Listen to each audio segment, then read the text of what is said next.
రైతుల తరపున నిరంతరం గొంతు వినిపిస్తున్న బీఆర్కే న్యూస్ మరో ముందడుగు వేసింది. వ్యవసాయ మార్కెట్ యార్డులో ధాన్యం కొనుగోలు కేంద్రంలో రైతులు పడుతున్న కష్టాన్ని అధికారుల దృష్టికి తీసుకువెళ్లేందుకు రైతుల ఆవేదన స్టోరీని టెలికాస్ట్ చేసింది.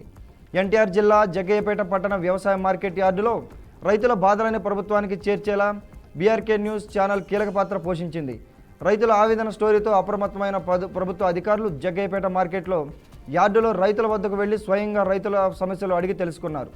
ఎటువంటి కోతలు లేకుండా ధాన్యాన్ని ప్రభుత్వం కొనుగోలు చేసి అధికార సమక్షంలో లారీలో లోడింగ్ చేశారు. దీనితో రైతులు హర్షం వ్యక్తం చేశారు.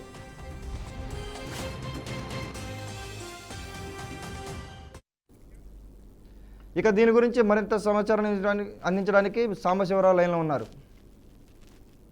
మొత్తంగా చూసుకోవచ్చు, ఎన్టీఆర్ జిల్లా జగ్గయ్యపేట లోని వ్యవసాయ మార్కెట్ యార్డ్ లో ధాన్యం కొనుగోలు కేంద్రంలో రైతులు పడుతున్నటువంటి ఆవేదనపై బీఆర్కే న్యూస్ స్టోరీ కూడా ప్రచారం చేయడం జరిగింది. దాంట్లో రైతులు పడుతున్నటువంటి కష్టం, ఆ ధాన్యం అమ్మకాల్లో రైతులు పడుతున్నటువంటి ఇబ్బందులు కళ్ళకు కట్టినట్టుగా బీఆర్కే న్యూస్ చూపెట్టడం జరిగింది. అయితే ఈ నేపథ్యంలో బీఆర్కే న్యూస్ కి అధికారులు అయితే స్పందించారని చెప్పుకోవాలి. ఒకసారిగా బీఆర్కేలో ఈ రైతులు పడుతున్నటువంటి ఇబ్బందులు చూసినటువంటి ప్రభుత్వం వెంటనే దానిపై చర్యలు చేపట్టాలని చెప్పేసి కూడా ప్రభుత్వాన్ని ఆదేశించడం జరిగింది. రాష్ట్ర ప్రభుత్వం స్పందించడంతో అధికారులు ఒక్కసారిగా బీఆర్కే న్యూస్ లో వార్త చూసినటువంటి అధికారులు హుటాహుటిన అక్కడికి చేరుకున్నారు. జగ్గయ్యపేట మార్కెట్ యార్డ్ లో రైతుల వద్దకు వచ్చి స్వయంగా సమస్యలు తెలుసుకున్నారు. రైతులు పడుతున్నటువంటి ఇబ్బందులు, ధాన్యం కొనుగోలు కేంద్రాల్లో ఎటువంటి ఇబ్బందులు పడతా ఉన్నారు, దీంట్లో మరి ఎట్లా ఉంది, ఇది ఆల్రెడీ బీఆర్కే న్యూస్ లో కథనం చూశాం కాబట్టి ఎట్లా ఉంది అని చెప్పేసి కూడా వాళ్ళు రైతుల్ని జగ్గయ్యపేట మార్కెట్ యార్డ్ లో రైతుల్ని వద్దకు వచ్చి స్వయంగా అధికారులు అయితే ఆ సమస్యలను అయితే కనుక్కోవడం జరిగింది. వెంటనే ఎటువంటి కోతలు లేకుండా ధాన్యాన్ని ప్రభుత్వం కొనుగోలు చేసింది. అక్కడ కోతలు పెట్టి రైతులను ఇబ్బంది పెడుతున్నటువంటి పరిస్థితులు కూడా మనం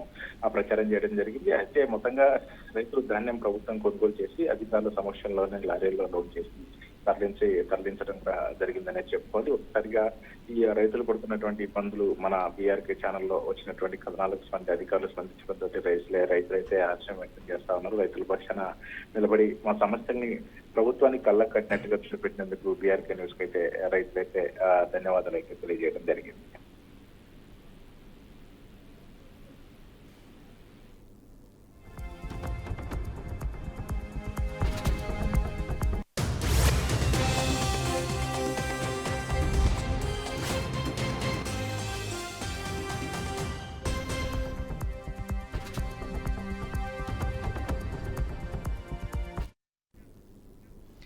మహబూబాద్ జిల్లా కేంద్రంలోని ధరణి ఆసుపత్రిలో వెంటిలేటర్ మీద చికిత్స పొందుతూ పద్యాలు చెబుతూ భాష వేరైనా భావం ఒకటేనంటున్న 82 ఏళ్ల వయసున్న బామ్మ మహబూబీ. అమనగల్ గ్రామానికి చెందిన మహబూబీ వృత్తిరీత్యా ఇన్నాళ్లు వ్యవసాయం చేస్తూ గ్రామస్తులతో కలిసి అనేక పనులు చేస్తూ అందరినీ తన హాస్య కవితలతో నవ్విస్తూ ఉండేదని కుటుంబ సభ్యులు తెలిపారు. వయసు మీద పడే కొద్దీ ఆరోగ్యరీత్యా గత వారం రోజులుగా ఓ ప్రైవేటు ఆసుపత్రిలో వెంటిలేటర్ మీద చికిత్స పొందుతున్నారని అన్నారు. తన చుట్టూ ఉన్న పేషెంట్లను నవ్విస్తూ డాక్టర్లతో చలాకీగా ఉంటూ జాతీయ గీతం, తెలంగాణ సాహిత్యం, పల్లె పదాలు, పల్లె పాటలు, నీతి పద్యాలు స్వచ్ఛంగా పలుకుతూ అందరినీ విశేషంగా అలరిస్తుంది. హాస్పిటల్లో అనారోగ్యంతో బాధపడుతూ ఉన్నప్పటికీ ఆమె మనోధైర్యం చెక్కు చెదరలేదన్నారు. కష్టం వచ్చినా నష్టం వచ్చినా జీవితంలో ఆనందంగా ధైర్యంగా ఎదుర్కొంటూ ముందుకెళ్లాలని తన మాటలతో గుండె ధైర్యం కోల్పోయిన కొంతమందికి ధైర్యాన్ని కల్పిస్తూ అందరికీ ఆదర్శంగా నిలుస్తుందని చెప్పారు. వినాయక జయ హే భారత భాగ్య విధాత, పంజాబ్ సింధు గుజరాత్ మరాఠా ద్రావిడ ఉత్కల వంగా, గాయే తవ శుభ నామే తవ శుభాశిష మాయే. జయ హే జయ హే జయ హే. ఆడంబరముగాను సజ్జనుండు పలుకు చల్లగాను, కంచు మోగినట్టు కనకంబు మోగున విశ్వదాభిరామ వినరవేమ.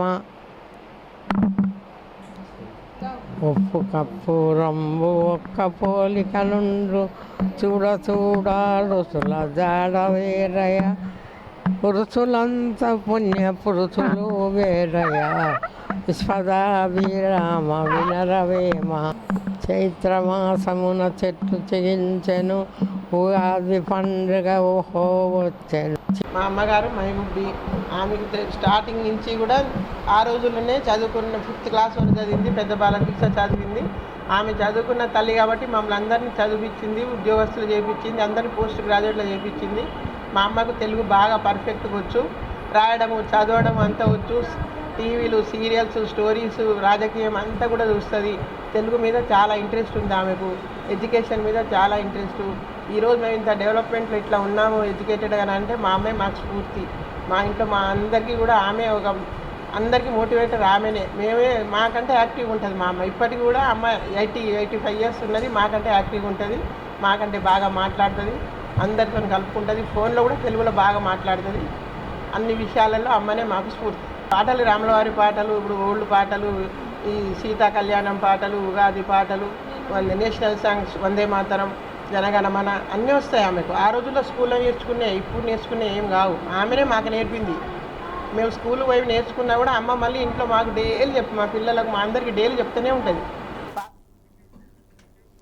భద్రాద్రి కొత్తగూడెం జిల్లాలోని అసరపేట మండలం పాలగుంపు గ్రామంలో అగ్ని ప్రమాదం చోటు చేసుకుంది. ఈ ప్రమాదంలో 3 తాటాకు ఇళ్లు దగ్ధమయ్యాయి. తుక్కు తగలబెడుతుండగా ప్రమాదవశాత్తు నిప్పు చెలరేగిందని స్థానికులు తెలిపారు. ప్రమాదంలో 10 లక్షల వరకు ఆస్తి నష్టం జరిగినట్లు తెలిపారు.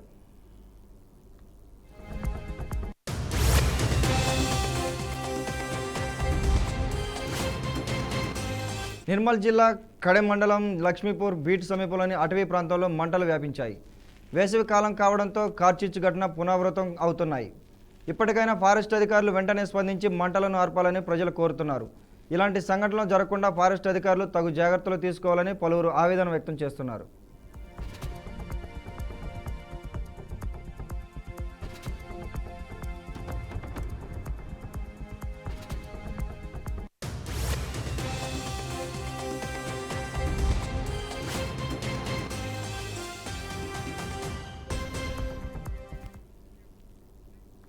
ఖమ్మం జిల్లాలోని సత్తుపల్లి నియోజకవర్గంలో ఉరుములు, మెరుపులు, ఈదురుగాలులతో భారీ వర్షం కురిసింది. దీనితో నియోజకవర్గంలో పలు చోట్ల విద్యుత్ అంతరాయం ఏర్పడింది. జనజీవనం స్తంభించి రోడ్లపై నిర్మానుష్యమైన వాతావరణం కనిపిస్తుంది. ప్రజలెవరూ రోడ్లపైకి రావద్దని, ఈదురుగాలులతో చెట్లు ఇరుగుపడే అవకాశం ఉందని అధికారులు హెచ్చరిస్తున్నారు.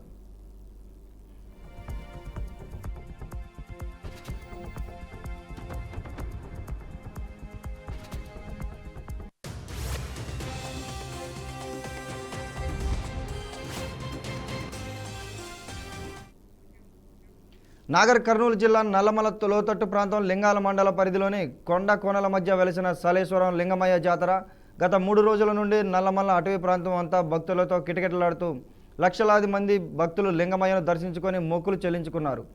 జాతర ఉత్సవాలకు రాష్ట్ర నలుమూల నుండి భక్తులు, అటవీ ప్రేమికులు దాదాపు గత 3 రోజుల నుండి 3.5 లక్షల పైగా సలేశ్వరం అడవి మార్గం గుండా శంభో శంకర వస్తున్నాం, లింగమయ్య వస్తున్నాం, మళ్ళొస్తాం లింగమయ్య మళ్ళొస్తామంటూ కొండలు, గుట్టలు, లోయలు, వంకలు దాటుతూ తెలంగాణ అమర్నాథ్గా పిలువబడుతున్న సలేశ్వరం లింగమయ్య జాతర వేడుకలు భక్తులతో కిటకిటలాడుతూ జనసంద్రంగా మారింది.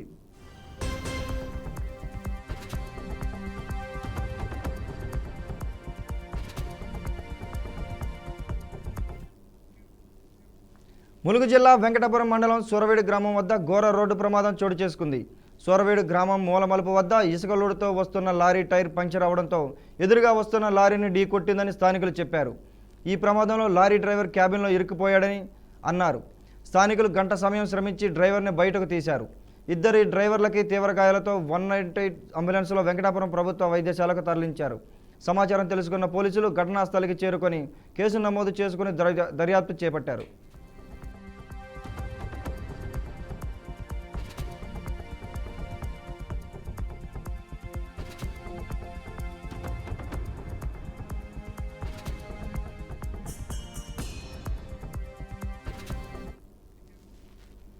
అల్లూరు జిల్లా దేవీపట్నం గోదావరి నదీ పరివేహక ప్రాంతాల్లో చేపల వేట యథేచ్ఛగా సాగుతుందని గిరిజన సంఘ నాయకులు ఆగ్రహిస్తున్నారు.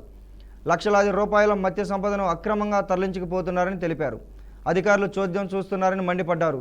ఇటువంటి అక్రమాలకు పాల్పడే వారిపై కఠిన చర్యలు తీసుకోవాలని గిరిజన సంఘ నాయకులు కోరుతున్నారు.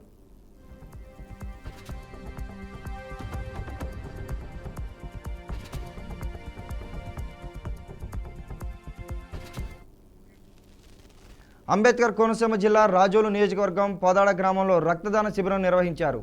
యువరత్న ఎన్టీఆర్ సేవా సమితి ఆధ్వర్యంలో ఏర్పాటు చేసిన ఈ కార్యక్రమానికి ముఖ్య అతిథిగా ఎస్పీ మోకా సత్యబాబు హాజరయ్యారు. ప్రజల్లో అవగాహన పెంపొందించాలన్న లక్ష్యంతో ఈ కార్యక్రమాన్ని చేపట్టడం ఆనందంగా ఉందని ఎస్పీ అన్నారు. 1 యూనిట్ రక్తం 3 ప్రాణాలు కాపాడుతుందని తెలిపారు. ఇటువంటి కార్యక్రమాలు ఇంకా ఎన్నో చేయాలని ఎస్పీ మోకా సత్యబాబు సూచించారు.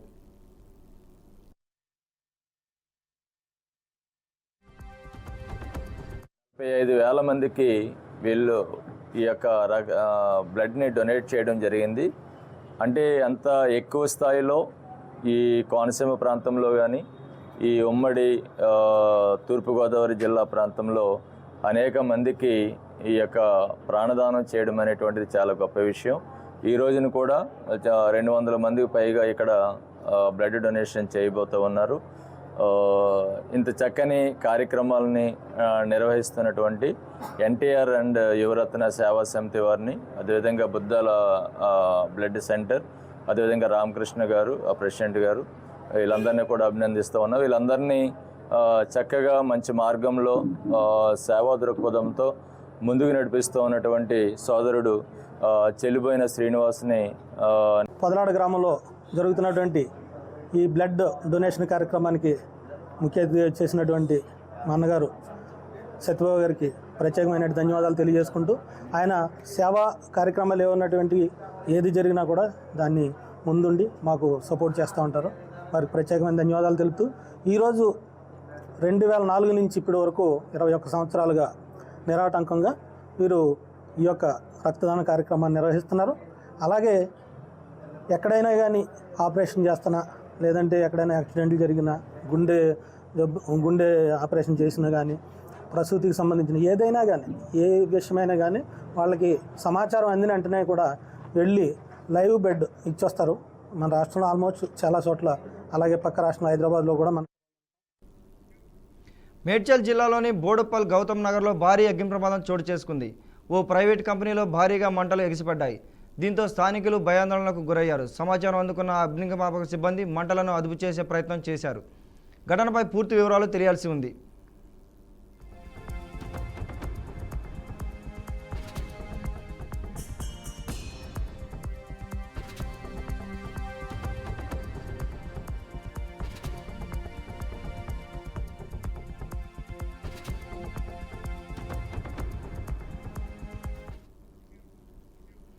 తిరుపతి జిల్లా ఆంధ్రప్రదేశ్ డిప్యూటీ సీఎం పవన్ కళ్యాణ్ సతీమణి శ్రీమతి అన్నా లెజినోవా తిరుమల చేరుకున్నారు. గాయత్రి నిలయం వద్ద అన్నా లెజినోవాకు టీటీడీ అధికారులు స్వాగతం పలికారు. అనంతరం గాయత్రి సదనంలో టీటీడీ ఉద్యోగుల సమక్షంలో డిక్లరేషన్ పత్రాలపై అన్నా లెజినోవా సంతకం చేశారు. ఆ తర్వాత శ్రీవారికి తలనీలాలు సమర్పించుకున్నారు. అనంతరం వరాహస్వామి వారి దర్శనం చేసుకున్నారు. రేపు ఉదయం సుప్రభాత సేవలో పాల్గొని శ్రీవారిని దర్శించుకోనున్నట్లు చెప్పారు. ఇటీవల జరిగిన అగ్ని ప్రమాదం నుంచి మార్క్ శంకర్ సురక్షితంగా బయటపడడంతో తిరుమల శ్రీవారిని దర్శించుకొని మొక్కులు చెల్లించుకున్నట్లు అన్నా లెజినోవా తెలిపింది.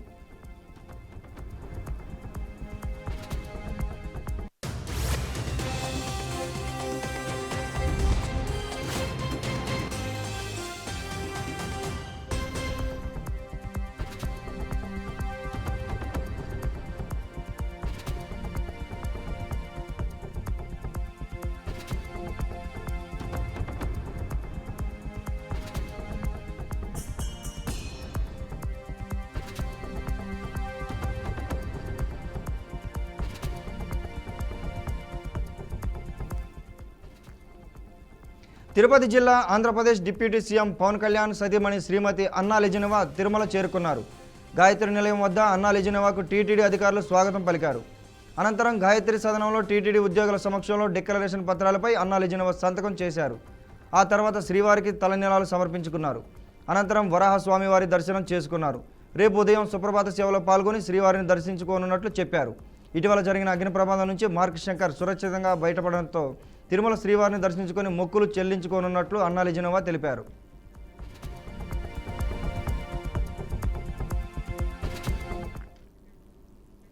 ప్రకాశం జిల్లా కనిగిరి, హనుమంతునిపాడు మండలాల్లో ఈదురు గాలులతో కూడిన వడగళ్ల వాన కురిసింది. ఈ గాలులకు కనిగిరి పట్టణంలోని బాలికోన్నత పాఠశాల వద్ద విద్యుత్ స్తంభం విరిగి రోడ్డుకు అడ్డంగా పడింది. దీంతో విద్యుత్ తీగలు తెగిపడ్డాయి. మరికొన్ని ప్రాంతాల్లో ఇళ్లపై ఉన్న రేకులు గాలికి ఎగిరిపోయాయి. కనిగిరి నుంచి హనుమంతునిపాడు వెళ్లే ప్రధాన రహదారిపై పెద్ద వృక్షాలు ప్రధాన రహదారికి అడ్డంగా పడ్డాయి.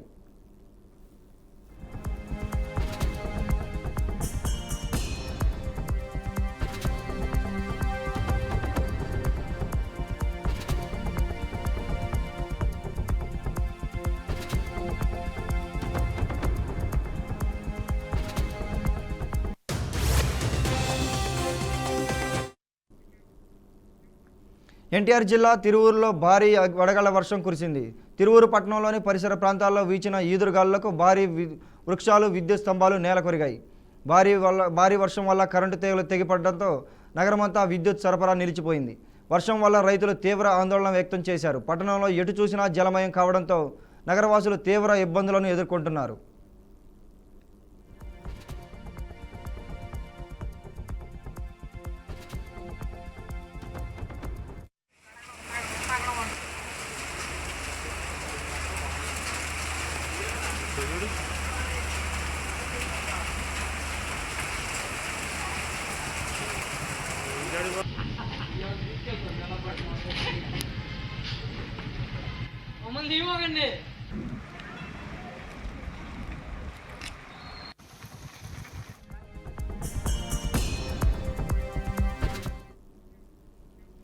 అనకాపల్లి జిల్లా కోటఊరట్ల మండలం కైలాసపట్నం బాణాసంచా తయారీ కేంద్రంలో జరిగిన ప్రమాదంపై ప్రధాని మోదీ దిగ్భ్రాంతి వ్యక్తం చేశారు.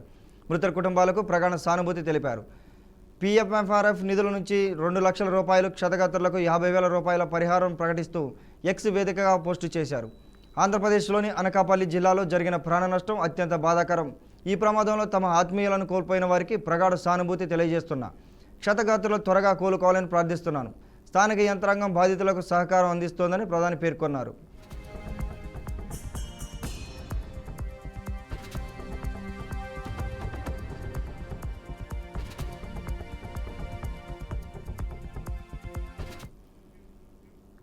ఉక్రెయిన్పై రష్యా మరోసారి విరుచుకుపడింది.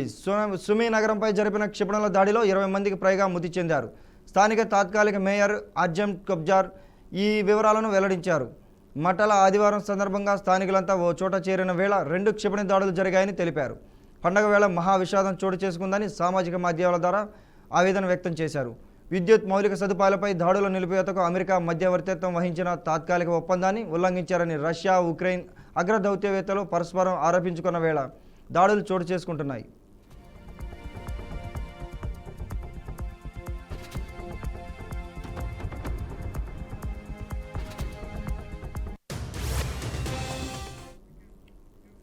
టారిఫ్ విషయంలో అమెరికా అధ్యక్షుడు డొనాల్డ్ ట్రంప్ మరో కీలక నిర్ణయం తీసుకున్నారు.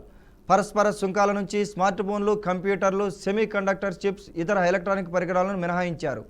ఈ మేరకు America customs and border protection ఈ విషయాన్ని వెల్లడించింది. కొన్ని వస్తువులను సుంకాల నుంచి మినహాయింపు ఇస్తున్నట్లు తన నోటీసులో తెలిపింది. ఈ వస్తువులతో స్మార్ట్ ఫోన్లు, ల్యాప్టాప్లు, హార్డ్ డ్రైవ్లు, కంప్యూటర్ ప్రాసెసర్లు, మెమరీ చిప్లు ఉన్నాయి. ఈ ఉత్పత్తులకు అమెరికాలో అధిక డిమాండ్ ఉంది. కానీ అవి అక్కడ ఎక్కువగా చైనా, కొరియా, వియత్నాం వంటి దేశాల్లో తయారు చేయబడతాయి. ఈ నేపథ్యంలోనే ట్రంప్ డిసిషన్ తీసుకున్నట్లు తెలుస్తోంది.